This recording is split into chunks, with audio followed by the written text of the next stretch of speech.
Hi golfers, Nick here from Nick Taylor Golf. It's Friday, so welcome to another lesson on golf tips. In today's video, I'm going to share with you golfers out there 5 of my favourite drills to help you when you're learning the stack and tilt golf swing. Try and keep my head steady in the backswing, try and stop it from swaying. So we call this the umbrella because it looks like I'm holding an umbrella. So key checkpoints left. These 5 drills will help you golfers out there improve your contact, your power and controlling the curve of the golf ball. The first drill that I'm going to share with you golfers today is going to help you control your contact in the low point of the golf swing. The head movement is so important in the stack and tilt golf swing.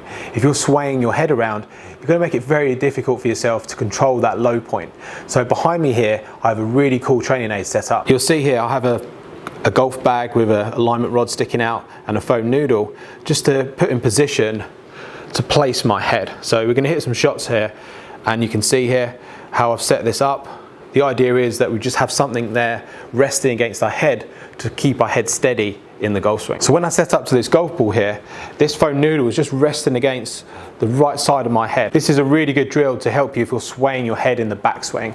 A lot of golfers I teach would sort of sway and hit into this noodle as they swing.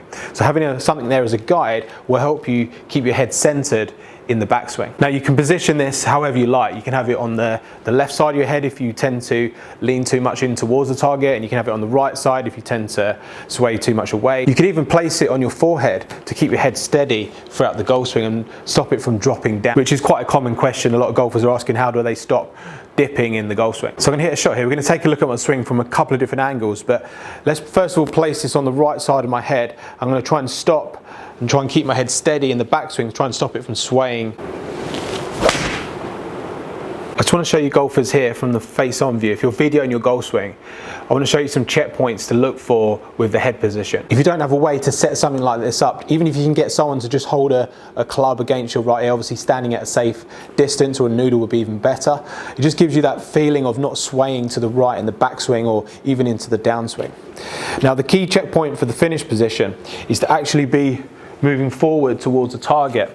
So there should be a gap here between your head and the noodle in the finish position. You shouldn't be staying against it all the way through to the finish. So let's hit a shot here. So in the backswing, I'm going to try and keep my head against this noodle, but in the finish position, I'm going to be moving slightly towards a target.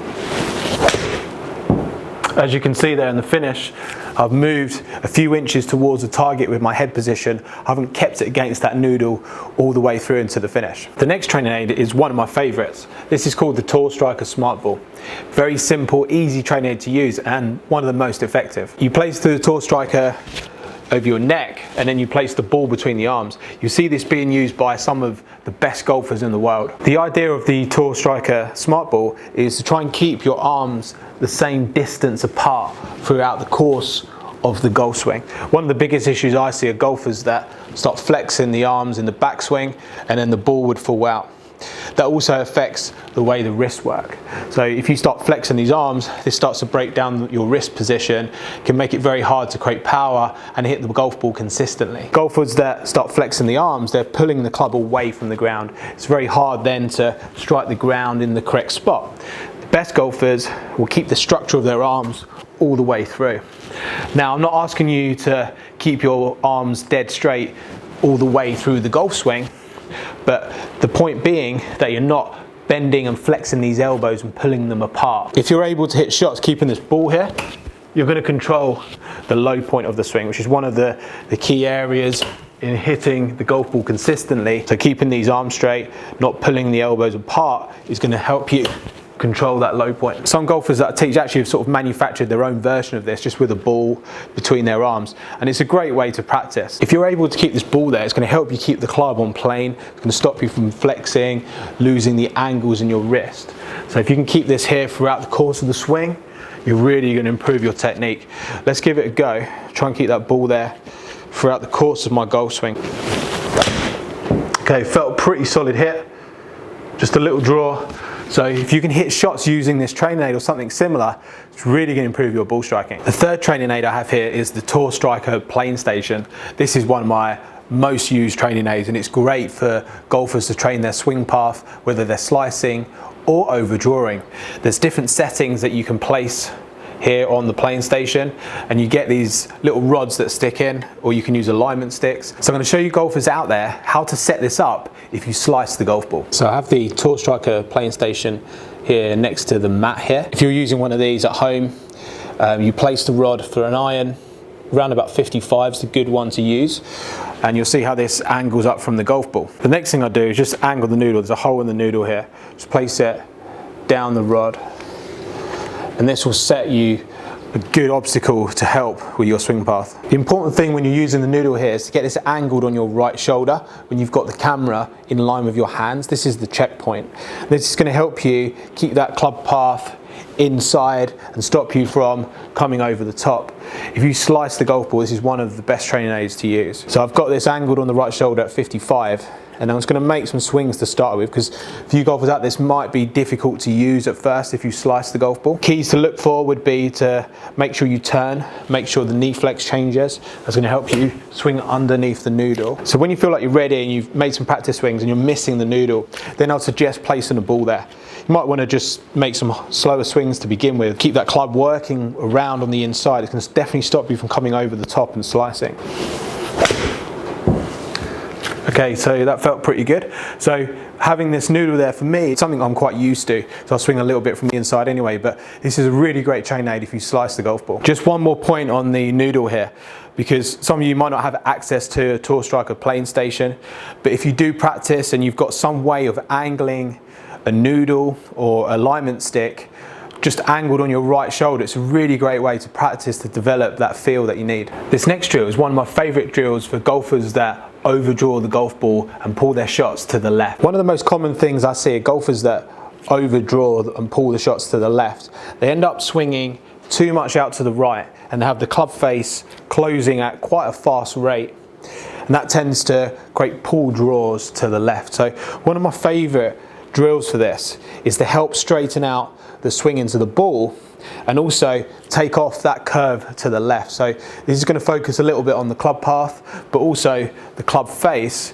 as we exit into the finish position. So if I take the club just in one hand here and just make a small backswing, then go through, what I want to try and do is get this club at a right angle to my left arm.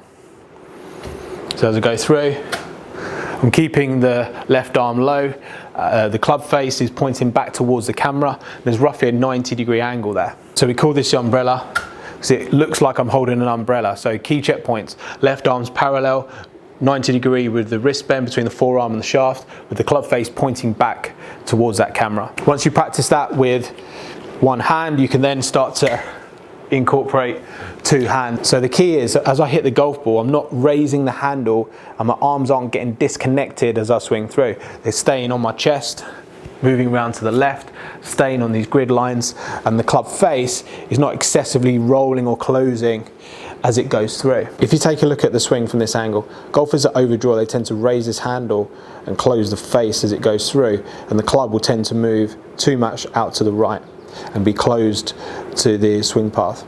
This line here is where we want that club to track. We want the club face to stay pretty much square to that as it goes through. So the idea of the umbrella drill is to keep that face square to the path as it goes through.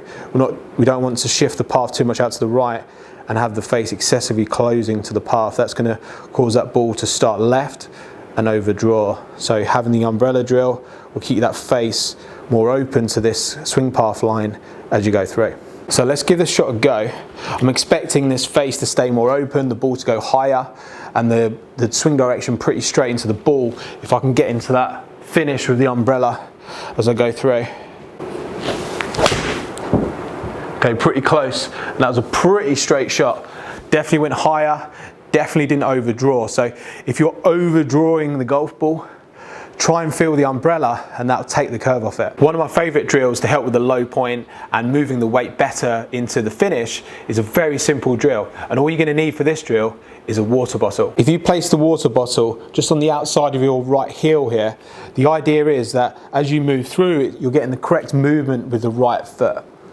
In the downswing and into the finish, this right foot should be banking inwards this way. That's going to help you move your weight through. It's going to help you extend your legs into the finish. So if I keep my weight too much on the back foot and turn too much, I'm going to hit that water bottle and it's going to fall over. So the idea is I'm going to try and extend away from the bottle as I go through. So place the bottle on the outside of your heel. Now what I'd suggest you do to start with is just make some swings where you just try and hit the ground and move forward into the finish. If you take a look at my right foot here, this is quite important. You'll see from both angles how the foot banks inwards this way. I'm putting the pressure on the inside of my foot as I extend my legs. When you look at it from the face-on view, you'll see how my foot almost gets that impression of sliding a little bit forward, and that's a really good feeling. If you're putting too much pressure on the outside, turning too much and moving too much weight onto the back leg in the finish, then trying to feel like that foot is moving, actually sliding towards a target, is a really good feel. Once you've done some practice swings, and then you can start to get that feel, try and hit some shots. And I would start off in the beginning here and try and stop about here on the finish where the arms are parallel. What we're looking for is that foot banked inwards, the leg straightening, the belt raising, the chest pointing backwards, facing towards the sky, the belt turned roughly 90 degrees to the target, and the shoulders turned 90 degrees to the target. So to start with, just some half swings and stop on that finish position with the arms parallel, with the whole body turned 90 degrees, the foot extended, banked inwards, and that should really help you move that weight through into the finish. This is one of my favorite drills to help with the finish position, moving the weight, moving the hips forward, extending the body, keeping the arms straight in the finish. So there you have it, golfers. 5 of my favorite drills to help you out there when you're learning the stack and tilt golf swing. I'll be interested to hear your thoughts. Have you practiced any of these drills before? They're not all for everyone, but certainly some of those drills will help you golfers out there depending on what issues you have in your golf swing. Everyone's different. Everyone will need to work on different parts of the system. So if you're not really sure which part you need to work on, the best thing to do is get in contact with the stack and tilt coach, either online or in your local area, and they'll be able to help you with the drills that you need to work on to improve your golf. Thanks for watching, golfers. If you enjoyed the video, please give it a thumbs up, and I'll see you again next week for another video on golf tips.